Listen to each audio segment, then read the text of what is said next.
Assalamualaikum warahmatullahi wabarakatuh. Salam sejahtera buat kita. Ketemu lagi dengan saya, Tony Sartono. Silahkan mengikuti sesi pada modul ini. Terima kasih, selamat mengikuti.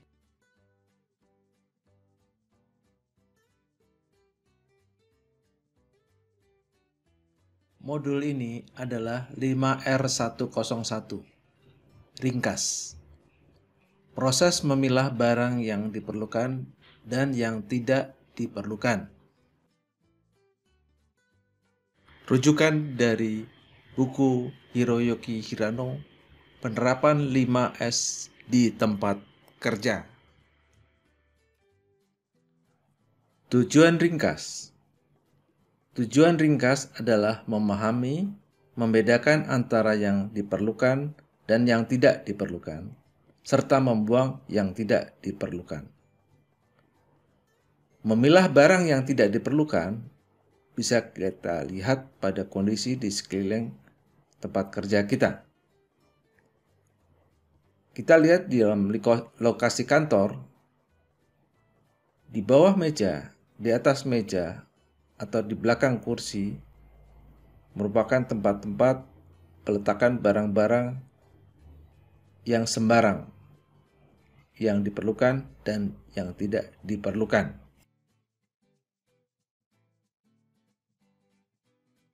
Begitu pula pada lokasi gudang,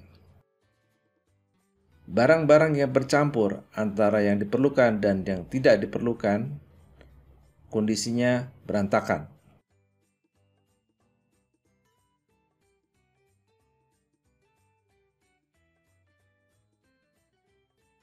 Pada pabrik, kita lihat lokasi penempatan barang yang tidak diperlukan itu tercampur dengan yang diperlukan.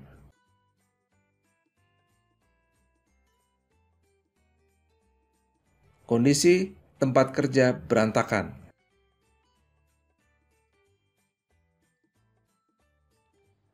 Tingkat implementasi ringkas. Untuk tahap awal, baru memulai, yaitu barang perlu dan tidak perlu bercampur dalam satu area. Level kedua yaitu memusatkan pada hal-hal yang mendasar. Di sini barang perlu dan tidak perlu sudah teridentifikasi dengan label warna. Barang yang tidak perlu sudah dipindahkan atau dihapuskan. Berikutnya level 3, membuat menjadi terlihat. Awal pembersihan telah dilakukan, serta sumber timbulnya masalah dikenali dan dikoreksi. Level keempat, pusat perhatian pada usaha dan konsistensi. Tanggung jawab kebersihan serta kerapian area telah didokumentasikan dan dijadwalkan. Tugas-tugas secara konsisten diikuti. Level kelima, perbaikan berkesinambungan. Masalah kebersihan telah dikenali, serta tindakan pencegahan telah dilakukan.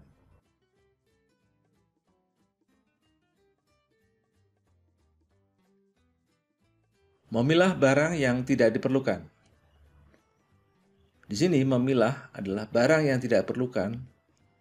Yang pertama adalah tidak potensial digunakan, dibuang secepatnya. Yang kedua adalah potensial sangat berguna atau bernilai, pertimbangkan di mana digunakan. Yang ketiga, memerlukan pembuangan khusus, mengatur pembuangan yang bertanggung jawab dan murah.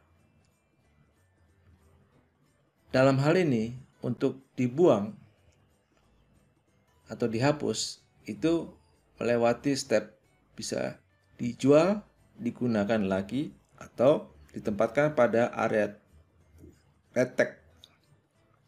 Untuk digunakan lagi, perlu diperbaiki, kemudian dicuci atau dibersihkan, ditempatkan pada lokasi yang sudah disiapkan, simpan serta beri identifikasi yang baru.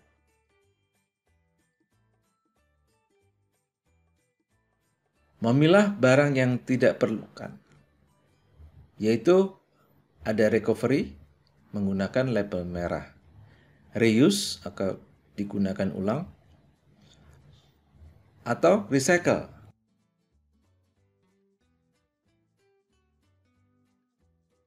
Taktik label merah. Barang yang tidak perlu yaitu material, suku cadang, peralatan, perlengkapan, dan dokumen. Diperlukan barang periksa barang tidak perlu. Dilakukan persiapan. Taktik label merah. Di sini, label merah digunakan untuk menandai barang-barang yang akan dipindahkan. Jadi barang yang tidak diperlukan ditandai dengan label merah. Setiap orang dapat melihat dengan jelas apa yang perlu dipindahkan. Di atas adalah barang label merah.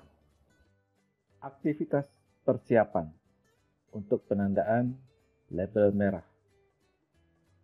Di sini, anggota yang akan melakukan aktivitas pengumpulan barang-barang yang dikeluarkan dari gudang memberikan informasi pada setiap barang yang akan dimasukkan ke dalam peti.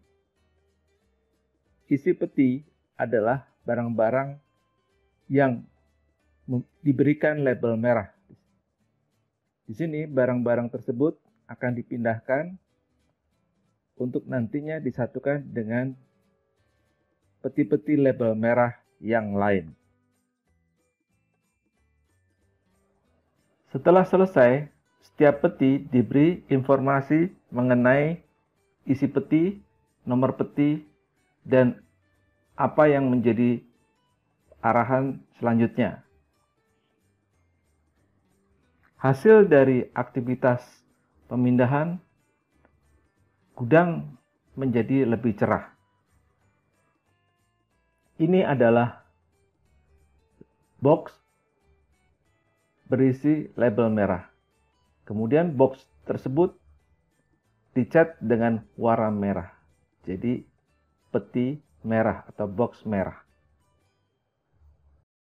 Memilah barang yang diperlukan. Memilah barang yang diperlukan terdiri dari barang yang diperlukan secara tetap, ditempatkan pada tempat yang terdekat yang memungkinkan. Barang yang diperlukan sewaktu-waktu, tempatkan pada tempat terdekat. Pemakaian jarang, tapi masih bisa digunakan. Tempat pada lokasi yang terpisah. Persiapan, di sini barang-barang yang diperlukan yang akan dipilah, yaitu mempersiapkan box atau tempat untuk menempatkan barang-barang tersebut.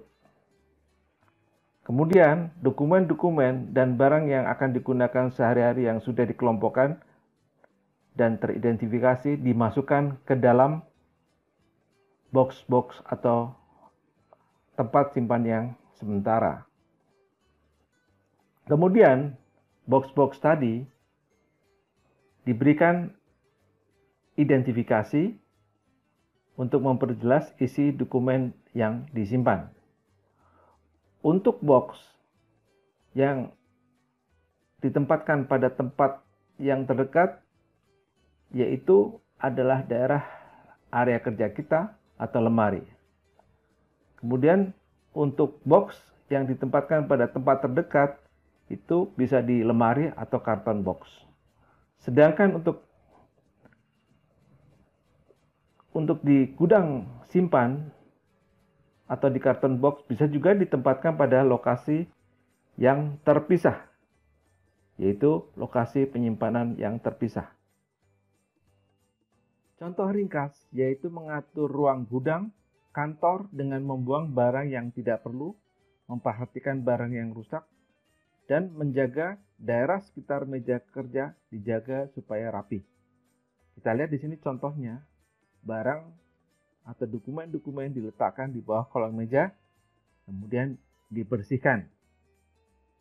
Berikutnya, ruang gudang di mana barang-barang yang akan dipindahkan itu dimasukkan ke dalam peti-peti, kemudian peti tersebut diberi identifikasi dan dipindahkan ke tempat yang sudah ditetapkan dalam area red tag atau tempat label merah.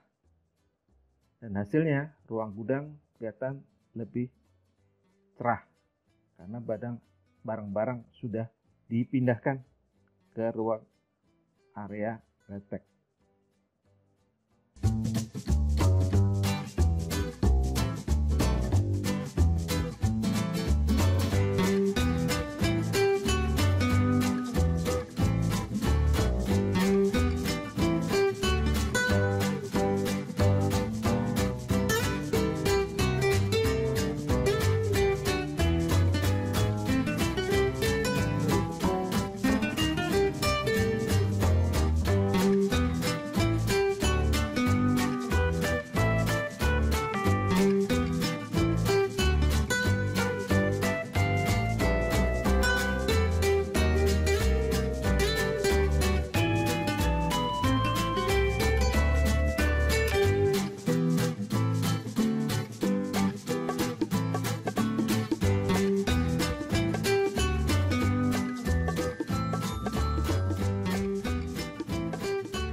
Demikian akhir dari sesi pada modul ini.